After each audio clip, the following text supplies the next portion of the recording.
வணக்கம். 6/11/2025 வியாழக்கிழமை இன்றைய ராசி பலன்களை பார்ப்போம். இன்று வியாழன் குருவை வணங்கி காரியங்களை தொடங்குவோம். ஓம் தேவநாம்ச ரிஷிநாம்ச குரும் காஞ்சன சண்டிபம் பக்தி ஊதம் திருலோகேசம் தம் நமாமி பிரகஸ்பதிம்.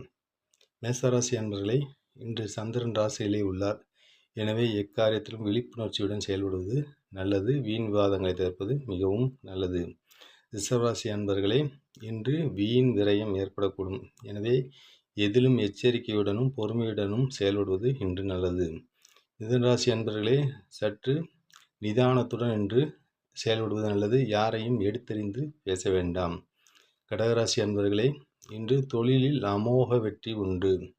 ஆனால் தொழில் பார்க்கும் இடங்களில் வீண் விவாதங்களை தவிர்ப்பது மிகவும் நல்லது.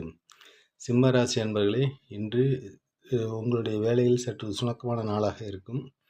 எதிலும் முன்னெச்சரிக்கையுடன் செயல்படுவது நல்லது.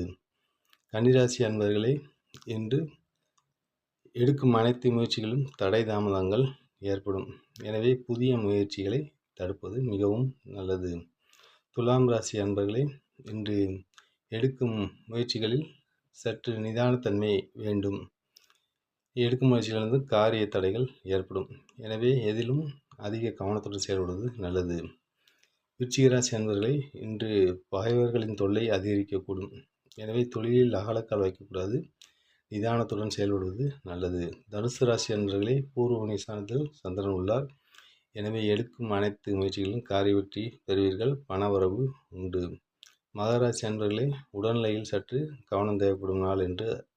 அதுபோல் சொத்துக்களை வாங்க விற்க மிகவும் விழிப்புணர்ச்சியுடன் செயல்படுவது நல்லது.